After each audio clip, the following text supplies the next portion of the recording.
empreendedores, hoje vamos falar sobre planejamento financeiro. Nós temos falado muito sobre planejamento, sobre planejar, a importância de planejar, e chegou a hora agora desse tão desejado planejamento financeiro, não é?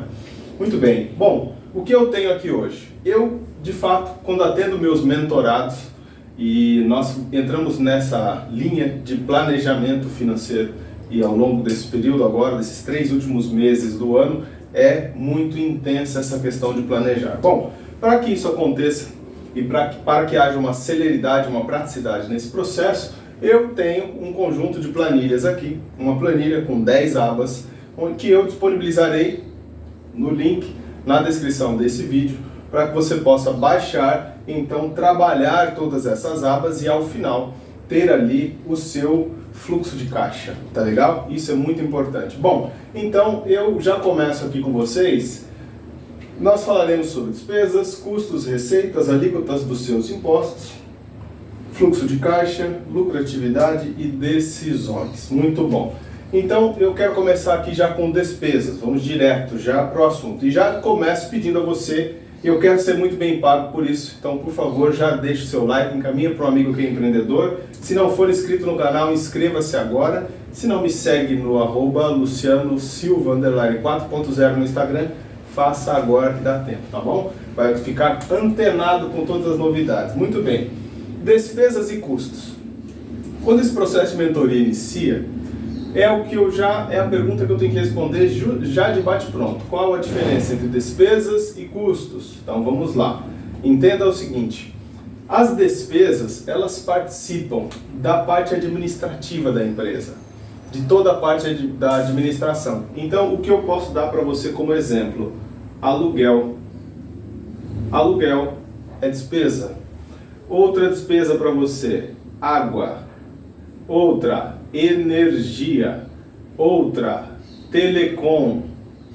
Tudo isso é despesa, ela participa da parte administrativa. Olha que interessante como vai ficar mais claro para você agora.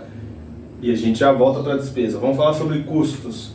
Como eu defino o que é custo? Sobre custo, você vai classificar como custo todo aquele boleto que você paga para um produto ou serviço que participa do seu produto final. Então eu não sei se você, por exemplo, é uma empresa que produz roupa, se você compra tecido, botões, todos os aviamentos, tudo isso participa do produto final, logo é custo. Então tecido, por exemplo, é custo. Se você é uma empresa que produz bolos, então todos os seus ingredientes, eles são custos. Então ficou fácil para você entender. A pergunta que você tem de se fazer sempre quando você for classificar algo que você esteja pagando, para você saber se isso é custo ou se é despesa, esse produto ou esse serviço que nós contratamos ou compramos, ele participa diretamente do meu produto final? Não. Então ele é despesa? Ah, sim, ele é custo, tá? Existe ainda uma outra definição que eu gosto, que diz o seguinte: tudo aquilo que você paga que não retorna para você como parte de lucro ou dinheiro no caixa de alguma forma, isso é que não retorna, isso é despesa.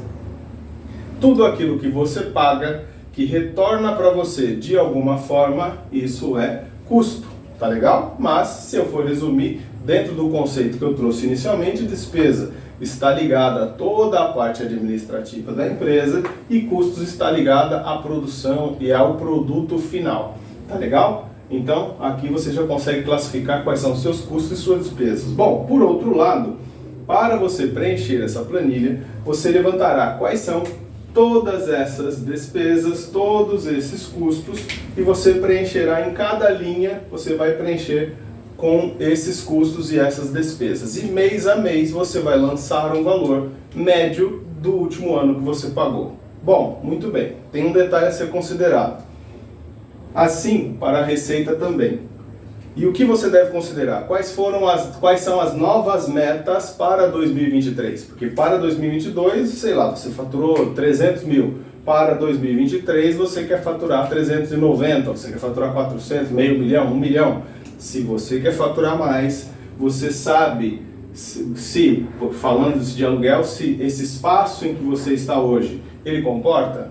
Se ele comporta, não há o que se falar em mudança, né? Porque você teria que considerar, inclusive, aqui nas suas despesas, essa mudança, o investimento de um novo espaço. Tudo isso faz parte de planejamento. Esse detalhe nós não estamos entrando aqui, mas você sabe. Então, olho onde você quer faturar, quais seriam os impactos dessa de despesas e de custos a serem agregados no teu processo para que você possa chegar até esse novo faturamento. Tá? Então, se é o caso de mudar, você precisa prever, inclusive, todas essas despesas de mudança, de uma possível reforma num novo ponto e tudo mais. E isso impacta, muitas vezes, até nos custos que você tem, nas despesas do que você paga para os teus funcionários, os benefícios. Então, a região, muitas vezes, o vale-refeição é mais alto, né? Então, precisa olhar a sua convenção como é. Isso aumenta, então você já impacta aqui. Se isso está planejado, você consegue fazer essas alterações. O vale-refeição para o fulano, para o Beltrano, para o João, para a Maria, você também sabe. Olha, lá é mais longe para eles, tem mais uma condução. Tudo isso entra no seu planejamento, ele tem que chegar nesse nível de detalhes. Tá? Por mais que você queira fazer superficial. Mas você ainda assim consegue pegar a média dos meses anteriores para fazer um lançamento e trabalhar o que alterará com as suas novas metas de vendas, com a quantidade de evolução que você quer trazer para o seu processo para que você fature muito mais. Então você vai pegar essas metas, essas médias de faturamento dos meses anteriores, mas você vai ajustar tudo isso para as suas novas metas de faturamento. Tá legal? Bom, muito bem. Você precisa saber também quais são, então, suas alíquotas de impostos. Se você é Simples Nacional, você tem uma alíquota só.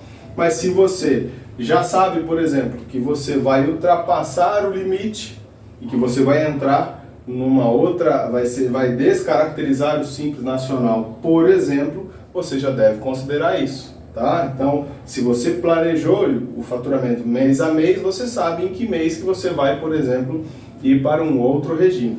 Tá legal? Muito bom. Tudo isso planilhado e ajustado, você terá a ponderação entre tudo aquilo que você recebe e tudo aquilo que você paga. Isso dará para você um saldo no período. Isso é o que nós chamamos de fluxo de caixa. E você sabe muito bem, uma empresa que fatura bem, uma empresa que tem sucesso, ela não consegue sobreviver sem um fluxo de caixa. O fluxo de caixa é uma ferramenta viva, onde a cada despesa que eu atualizo, que eu aumento ou que eu reduzo, custos ou receitas que eu incremento ou que eu tiro, ele altera a condição do meu fluxo de caixa. E o meu fluxo de caixa, ele vai apontar para mim diariamente se eu tenho mais ou menos dinheiro, se eu consigo naquele dia pagar uma conta ou não. E o que é mais interessante, em janeiro eu já posso saber se em dezembro eu terei dinheiro. Então eu vou trazer para você uma situação hipotética.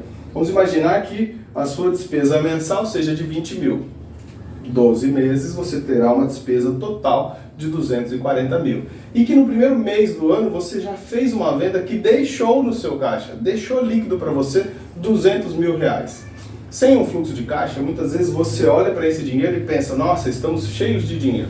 E você gasta esse dinheiro. Você investe em alguma outra coisa, você gasta, você saca como proprietário da empresa, né? Você faz uma retirada e muito bem. Bom, se você tem um fluxo de caixa, antes de você tomar essa decisão, o que você faz? Você lança esses valores no teu fluxo de caixa que já indica para você que você tem uma despesa anual de 240 mil.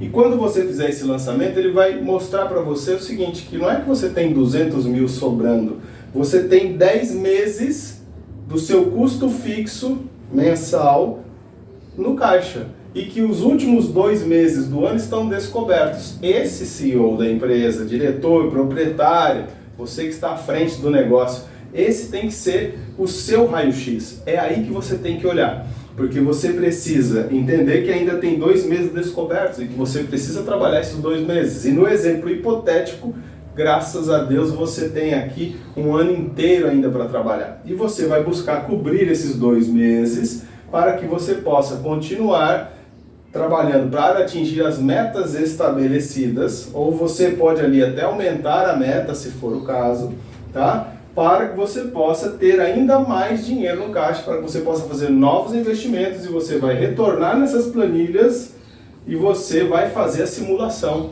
antes mesmo de fazer qualquer investimento. Você vai entender como é que isso vai impactar no seu caixa. Logo, você tem o controle desse fluxo, que é essa entrada e essa saída de dinheiro e de receitas do seu caixa, para que você possa tomar decisões apoiadas nesses dados. Essa é a grande vantagem de você ter um planejamento financeiro.